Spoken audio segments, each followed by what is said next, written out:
उसमें 2 लड़कियों को निर्वस्त्र परेड कराया गया, सड़क से उन्हें घसीटा गया, उनके साथ छेड़खानी करी गई इस दौरान, और फिर दिख रहा है कि इनका सामूहिक बलात्कार करा गया। ये सब तब हुआ जब मणिपुर की पुलिस वहाँ बैठी थी, वो ये देख रही थी। और मैं ये इस बिना पे बोल पा रहा हूँ कि फॉर्चुनेटली वो दोनों लड़कियां बच गई हैं। उन्होंने वायर को अपनी स्टेटमेंट दी है। उसमें से एक लड़की के तो पिताजी और उनके भाई के साथ उनको मार दिया गया, उसके बाद उनके साथ ये किया गया है। एक चोर था ललित मोदी, भाग गया। एक चोर था नीरव मोदी, भाग गया। सारे चोर मोदी ही क्यों निकल रहे हैं? नरेंद्र मोदी भी खैर उनमें से एक है। राहुल गांधी ये कहते हैं। तो अगर राहुल गांधी ने अवमानना करी है, बाय द वे अवमानना का मैं वकील भी हूँ, अवमानना के खिलाफ जो सबसे बढ़िया डिफेंस होता है वो truth is the best defence to defamation. अगर मैं सच बोल रहा हूँ तो मैं अवमानना नहीं कर सकता। तो राहुल गांधी मेरी मान्यता में तो सच ही बोल रहे हैं, पर वो ठीक है, एक अदालत देखेगी। लेकिन अगर राहुल गांधी ने किसी की भी अवमानना करी है तो वो इन 3 व्यक्तियों के खिलाफ आवाज उठी ना, तो एक दिक्कत हो गई, एक डिस्क्वाइट हो गया बीजेपी में, पूरे भाजपा में पूरा तंत्र जुड़ गया। गुजरात से लेकर दिल्ली तक पूरे तंत्र ने मिलकर कहा ये नेता बहुत आवाज़ उठा रहा है, इसे नहीं बोलने देंगे। पर वो उन पे ही अब भारी पड़ गया। आज जनता राहुल गांधी की आवाज़ संसद में भी तो सुनती थी, अब संसद के बाहर भी उतनी ही सुन रही है। प्रधानमंत्री की चुप्पी और स्मृति ईरानी की चुप्पी आज क्यों खुलती है, देखने वाली चीज़ है। संसद का सत्र आज शुरू हो रहा है। आज विपक्ष की जितनी भी पार्टियां हैं, विपक्ष के जो नेता हैं, संसद में सरकार को इसीलिए घेराव करेंगे, और सरकार ताकि ये आके बोल सके कि हमने तो कह दिया था, तो एक लिप सर्विस करने के लिए इन्होंने बोल दिया। पर क्या 75 दिन से इन्हें नहीं पता था मणिपुर में स्टेट में सरकार में कौन है? भाजपा है। सेंटर में कौन है? भाजपा है। IB, raw, CRPF, Indian army, Manipur police, सारी की सारी उन सरकारों के कंट्रोल में है जो आज भाजपा शासित वो आवाज उठा रहे हैं। संसद में कांग्रेस के आज भी 70-80 सांसद है। मोदी जी ने सबको अभी तक निष्कासित नहीं करा और सबको कर भी नहीं सकते, क्योंकि देश की जनता देख रही है। जो राहुल गांधी को इन्होंने इतने बेतुके केस से इन्होंने निष्कासित करा है, जनता का आक्रोश इनके खिलाफ खड़ा हो गया है। इन्होंने अपने ही पैरों पे यूनिफॉर्म सिविल कोड के पक्ष में जो भाजपा का सबसे बड़ी दलील है वो ये है कि संविधान के अनुच्छेद 44 में DPSP जो होते हैं, directive principles of state policy, संविधान निर्माताओं ने कहा था कि यूनिफॉर्म सिविल कोड का इम्प्लीमेंट करना चाहिए, लेकिन उन्होंने DPSP में डाला, फंडामेंटल राइट में नहीं डाला, क्योंकि वो भी जानते थे कि ये करना कितना मुश्किल है और इसमें कितनी सारी दिक्कतें आएंगी। इसीलिए आज तक किसी सरकार ने ये नहीं करा। एंड ओवर द ईयर्स 75 साल की जो हमारे देश का एक लोकतांत्रिक इतिहास रहा है, उसमें हम ये समझ गए कि मुसलमानों के, हिंदुओं के, सरदारों के, पारसियों के अपने अलग कस्टम्स हैं और कोई अपने कस्टम्स के, अपने धर्म के खिलाफ नहीं जाना चाहता। इसीलिए सरकारों ने वो कानून लाए जिन्होंने औरतों को राइट्स दिए, जिन्होंने औरतों के खिलाफ जो हो रहा था उसे रोका, चाहे वो प्रिवेंशन ऑफ चाइल्ड मैरिज है, चाहे वो equal rights of property to women है। ये सब सरकारों ने करा, लेकिन यूनिफॉर्म सिविल कोड पे बात नहीं करी, क्योंकि इतनी आसानी से आप वो ला नहीं सकते। और दूसरी बात ये है, आप जो लाएंगे उसमें आप एक यूनिफॉर्मिटी लाएंगे, आप एक कुछ चीज़ करेंगे, वो क्या हिंदुओं के कस्टमरी लॉ जैसा होगा या मुसलमानों के कस्टमरी लॉ जैसा होगा या सरदारों के? वो सबसे बड़ी दिक्कत है। अगर ये कोई सेक्युलर सरकार ला रही होती ना, UCC, सच बोलूँ मैं आवाज़ नहीं उठाता इसके खिलाफ। मैं आज UCC के खिलाफ आवाज़ इसलिए उठाता हूँ क्योंकि मुझे पता है ये कैसी सरकार ला रही है। ये कोई यूनिफॉर्मिटी नहीं चाहती, ये अधिकार नहीं चाहती, ये बस हिंदू वे ऑफ लाइफ सब पे इम्पोज करना चाहती है। नमस्कार, मैं हूँ तनु और आप देख रहे हैं नेशन कीपर। इस वक्त हम लोग कांग्रेस कार्यालय में, अभी कांग्रेस ने महंगाई के खिलाफ प्रोटेस्ट किया है और मणिपुर में जिस तरीके से महिलाओं को बिना कपड़ों के सड़कों पर घुमाया जा रहा है, सबसे बड़ा सवाल आज शासन प्रशासन पर उठ रहे हैं। प्रधानमंत्री नरेंद्र मोदी विदेशों का दौरा तो कर रहे हैं, पर मणिपुर को देखने के लिए प्रधानमंत्री के पास ज़्यादा समय नहीं है। महज 50 सेकंड प्रधानमंत्री मणिपुर पर बोलते हैं। आइए हमारे साथ कुछ लोग जुड़े हैं, उनसे जानने की कोशिश करते हैं। क्या नाम है सर? निखिल जैन। निखिल जैन जी, क्या लगता है आपको देश में जो मणिपुर में हो रहा है, क्या वाकई वो सरकार पर, शासन प्रशासन पर सवाल नहीं खड़े करता? बहुत ज़्यादा सवाल खड़े करता है। दिक्कत यह है कि शासन प्रशासन भाजपा का उसके कोई जवाब देने को तैयार नहीं है। आपके शायद सब दर्शकों को ये नहीं मालूम होगा, जो कल दर्दनीय विजुअल्स आए हैं मणिपुर से, वो जो हैं वो 4 मई के हैं, आज के नहीं है। वो पिछले 75-80 दिन पहले हुए थे, जब ये हिंसा का शुरुआत हो रही थी, और ये हिंसा तभी शुरू हुई थी, तब ये सब हो रहा था। अब बाद में क्या हुआ हमें नहीं पता। और उसमें 2 लड़कियों को निर्वस्त्र परेड कराया गया, सड़क से उन्हें घसीटा गया, उनके साथ छेड़खानी करी गई इस दौरान, और फिर दिख रहा है कि इनका सामूहिक बलात्कार करा गया। ये सब तब हुआ जब मणिपुर की पुलिस वहाँ बैठी थी, वो ये देख रही थी। और मैं ये इस बिना पे बोल पा रहा हूँ कि फॉर्चुनेटली वो दोनों लड़कियां बच गई हैं। उन्होंने वायर को अपनी स्टेटमेंट दी है, उसमें से एक लड़की के तो पिताजी और उनके भाई के साथ उनको मार दिया गया, उसके बाद उनके साथ ये किया गया है। मणिपुर की पुलिस ने कुछ नहीं करा। स्मृति ईरानी ने आज एक छोटा सा ट्वीट डाल दिया, प्रधानमंत्री ने 50 सेकंड नहीं, माफ कीजिएगा 36 सेकंड बोला है मणिपुर पे। प्रधानमंत्री की चुप्पी और स्मृति ईरानी की चुप्पी आज क्यों खुलती है, देखने वाली चीज है। संसद का सत्र आज शुरू हो रहा है।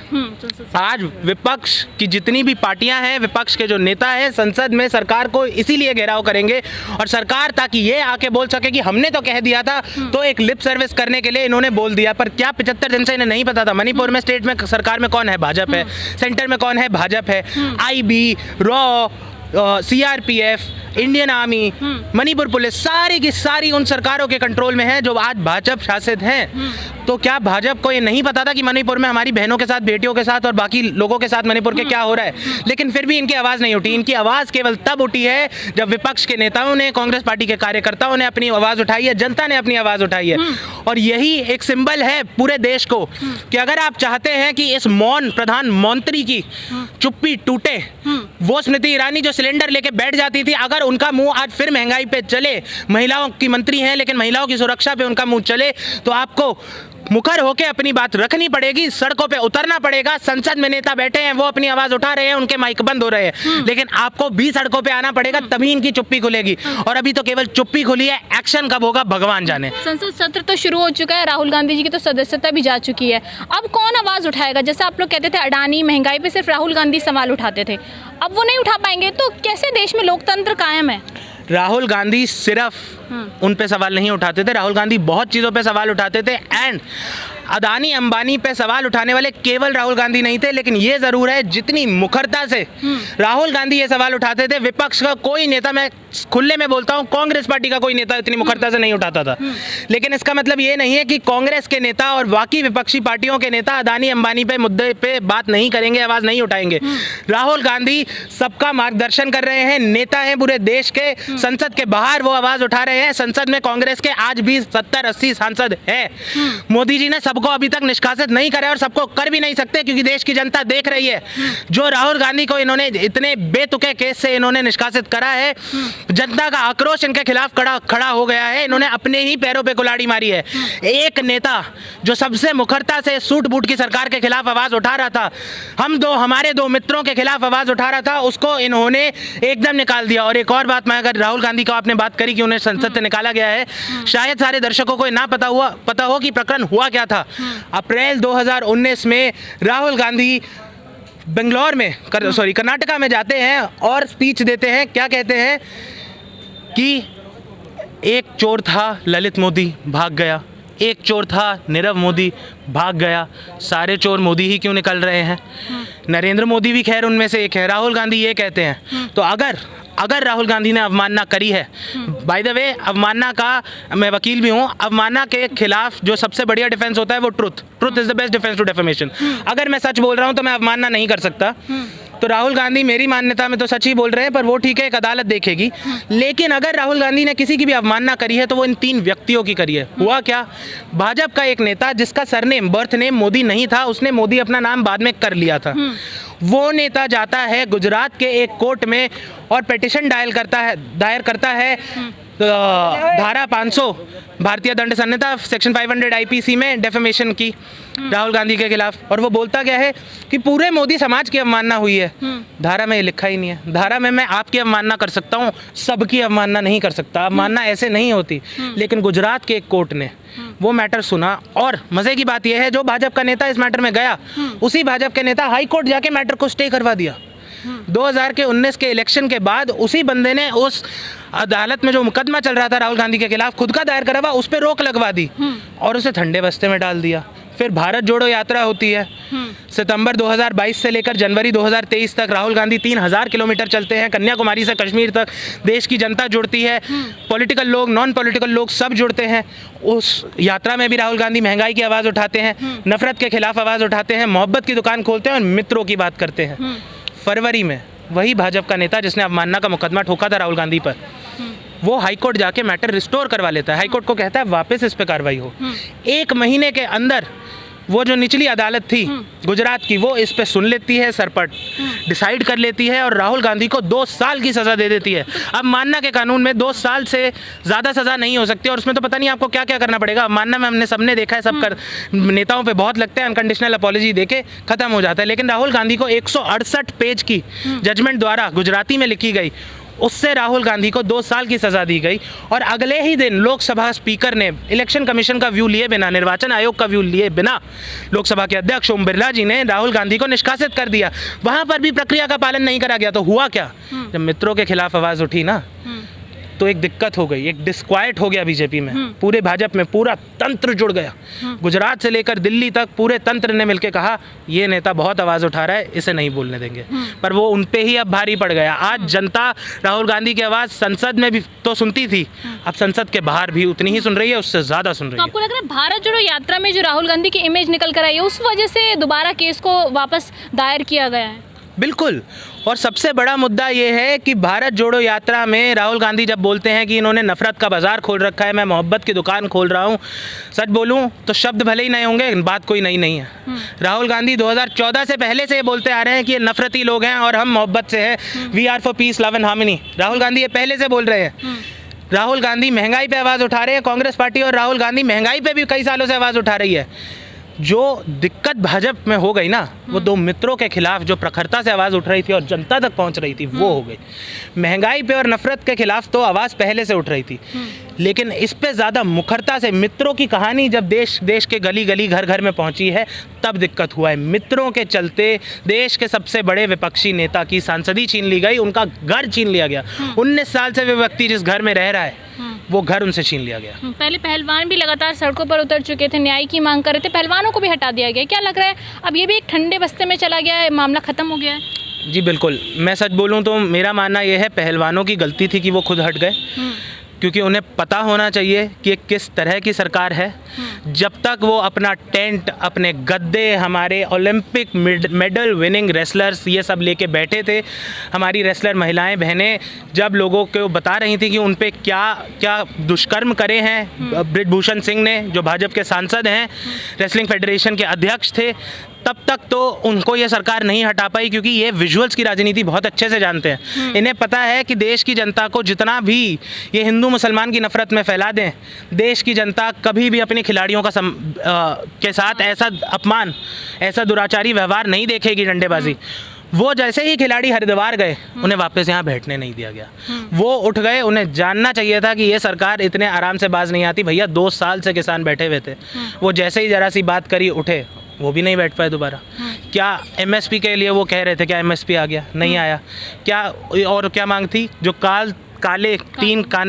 तीन काले कानून थे, कृषि कानून थे, जिनको वो वापस लेने की मांग कर रहे थे, वो कानूनों को वापस ले लिया गया, और वो भी उनके प्रोटेस्ट के चलते नहीं, यूपी के इलेक्शन चलते। तो इसमें भाजपा ने एक और सिंबल दिया है, एक और आपको डायरेक्शन दी है पूरे देश को, कि अगर आपके खिलाफ कोई काम ये सरकार कर रही है और बहुत कर रही है, तो उसे रोकने का एक ही तरीका है, इन्हें डरा दो कि इलेक्शन में नहीं लाएंगे। और सबसे ही बढ़िया तो है लाओ ही मत। कर्नाटका में देखिए कैसा लड़कियों को ये लोग स्कूल नहीं जाने दे रहे थे क्योंकि तुम हिजाब पहन रखे हो। मतलब देखिए, मैं ज़्यादा धार्मिक व्यक्ति नहीं हूँ, मैं मुसलमान नहीं हूँ। हिजाब कोई औरत पहनना चाहती है पहने, नहीं पहनना चाहती नहीं पहने, मुसलमान है जो भी है। पर अगर कोई लड़की एक हिजाब पहन रही है, आप कह रहे हो आप स्कूल नहीं जाओगे, लेकिन सर ये कैसी सिविल कोड लाने की बात चल रही है, कैसे देखते हैं आप यूनिफॉर्म सिविल कोड को? देखिए, यूनिफॉर्म सिविल कोड के पक्ष में जो भाजपा का सबसे बड़ी दलील है वो ये है कि संविधान के अनुच्छेद 44 में डीपीएसपी जो होते हैं, directive principles of state policy, संविधान निर्माताओं ने कहा था कि यूनिफॉर्म सिविल कोड का इम्प्लीमेंट करना चाहिए, लेकिन उन्होंने डीपीएसपी में डाला, फंडामेंटल राइट में नहीं डाला, क्योंकि वो भी जानते थे कि ये करना कितना मुश्किल है और इसमें कितनी सारी दिक्कतें आएंगी। इसीलिए आज तक किसी सरकार ने ये नहीं करा। एंड ओवर द ईयर्स 75 साल की जो हमारे देश का एक लोकतांत्रिक इतिहास रहा है, उसमें हम ये समझ गए कि मुसलमानों के, हिंदुओं के, सरदारों के, पारसियों के अपने अलग कस्टम्स हैं और कोई अपने कस्टम्स के, अपने धर्म के खिलाफ नहीं जाना चाहता। इसीलिए सरकारों ने वो कानून लाए जिन्होंने औरतों को राइट्स दिए, जिन्होंने औरतों के खिलाफ जो हो रहा था उसे रोका, चाहे वो प्रिवेंशन ऑफ चाइल्ड मैरिज है, चाहे वो equal rights of property to women है। ये सब सरकारों ने करा, लेकिन यूनिफॉर्म सिविल कोड पे बात नहीं करी, क्योंकि इतनी आसानी से आप वो ला नहीं सकते। और दूसरी बात ये है, आप जो लाएंगे उसमें आप एक यूनिफॉर्मिटी लाएंगे, आप एक कुछ चीज़ करेंगे, वो क्या हिंदुओं के कस्टमरी लॉ जैसा होगा या मुसलमानों के कस्टमरी लॉ जैसा होगा या सरदारों के, वो सबसे बड़ी दिक्कत है। अगर ये कोई सेक्युलर सरकार ला रही होती ना यूसीसी, सच बोलूँ मैं आवाज़ नहीं उठाता इसके खिलाफ। मैं आज यूसीसी के खिलाफ आवाज़ इसलिए उठाता हूँ क्योंकि मुझे पता है ये कैसी सरकार ला रही है। ये कोई यूनिफॉर्मिटी नहीं चाहती, ये अधिकार नहीं चाहती, ये बस हिंदू वे ऑफ लाइफ सब पे इम्पोज करना चाहती है, जो हिंदू धर्म के ही अपने बहुत विपरीत है। हिंदुओं ने कभी अपने आप को इन्फोर्स नहीं करा। बहुत हम धर्मों का सुनते हैं कि फलाने धर्म में तलवार के उससे इसको ये बनवा दिया, वो बनवा दिया। हिंदू धर्म एक ऐसा धर्म है जिसने कभी नहीं कहा कि तुमने ये धर्म नहीं अपनाया तो तुम्हें हम मार देंगे। वो फ्लेक्सिबिलिटी का धर्म है, वो इंक्लूसिवनेस का धर्म है, और उसी धर्म को आज ये लोग इतने घटिया तरीके से इम्पोज करना चाह रहे हैं। ये हिंदुओं पे एक लांछन लगा रहे हैं जो ये करना चाह रहे हैं। ठीक है, बहुत बहुत धन्यवाद। हमारे साथ लॉयर थे और इन्होंने तमाम मुद्दों पर चर्चा की और आपको एक कानूनी पर्सपेक्टिव से भी बताया कि क्या क्या दिक्कतें यूनिफॉर्म सिविल कोड में देखने को मिल सकती है। तो ऐसी वीडियो में मेरे साथ मैं तनु, नेशन कीपर।